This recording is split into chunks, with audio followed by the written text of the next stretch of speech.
पर्यावरण प्रदूषण। प्रस्तावना। मानव जीवन सदा से ही पर्यावरण से प्रभावित रहा है। उसे अपने जीवन को सुचारू रूप से चलाने के लिए संतुलित पर्यावरण की आवश्यकता रही है। संतुलित पर्यावरण से तात्पर्य है पर्यावरण संबंधी सभी स्वास्थ्यवर्धक आवश्यक तत्वों का निश्चित अनुपात में रहना। किंतु जब इसमें विषैले तत्वों की अधिकता अथवा किसी अनिवार्य तत्व की अधिकता या कमी हो जाती है तो पर्यावरण में असंतुलन पैदा हो जाता है। इसे ही पर्यावरण का दूषित होना अथवा पर्यावरण प्रदूषण कहते हैं। प्रदूषण वृद्धि के कारण। प्रदूषण का जन्म अंधाधुंध वैज्ञानिक प्रगति के कारण हुआ है। जब से मनुष्य ने प्रकृति के साथ मनचाही छेड़छाड़ की है तब से प्रकृति मनुष्य पर कुपित है।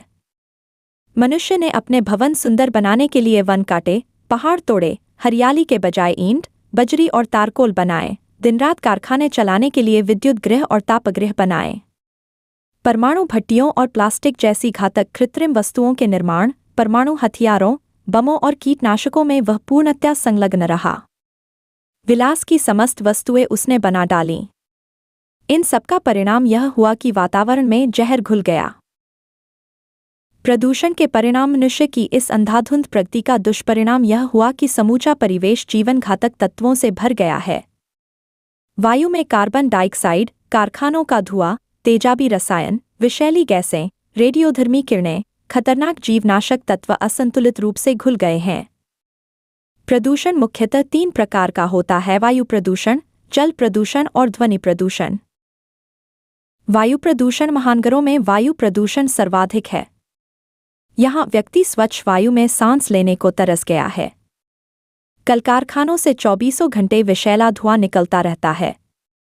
सड़कों पर चलने वाले वाहन भी असीमित मात्रा में धुआं छोड़ते हैं और वायु प्रदूषण फैलाते हैं।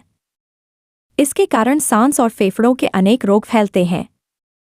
वायु प्रदूषण के कारण आंखों में जलन, त्वचा में एलर्जी, सांस में कष्ट, प्लेग, डेंगू आदि कितनी ही प्राणघातक बीमारियां जन्म ले रही हैं।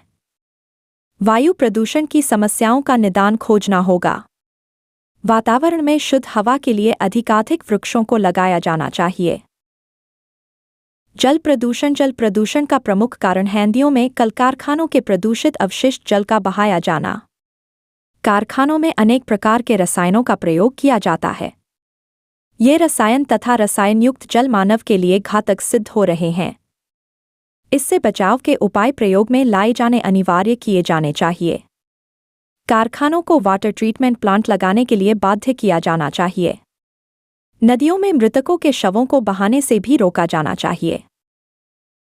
ध्वनि प्रदूषण। वायुमंडल को शांत बनाए रखना भी अत्यंत आवश्यक है। आजकल वाहनों, उनके हॉर्न, लाउड स्पीकरों, कारखानों में मशीनों के शोर, इस सब से रक्तचाप, मानसिक तनाव, बहरेपन आदि की बीमारियां बढ़ रही हैं। उपसंहार। प्रदूषण की समस्या का निराकरण करने के लिए आवश्यक कदम उठाने जरूरी हैं। सबसे पहले बढ़ती जनसंख्या पर नियंत्रण करना होगा। प्रकृति वातावरण को शुद्ध बनाए रखने में सहायक रही है, इसलिए अधिकाधिक पेड़ लगाने होंगे। कारखानों से दूषित जल और धुएं के निष्कासन का उपाय खोजना होगा। और सबसे बड़ी बात है सादगीपूर्ण जीवनयापन करना होगा। जीवन में कृत्रिमता लाने का ही परिणाम है कि आज प्रदूषण विकराल रूप में हमारे सामने खड़ा है। धन्यवाद। आपका दिन शुभ हो।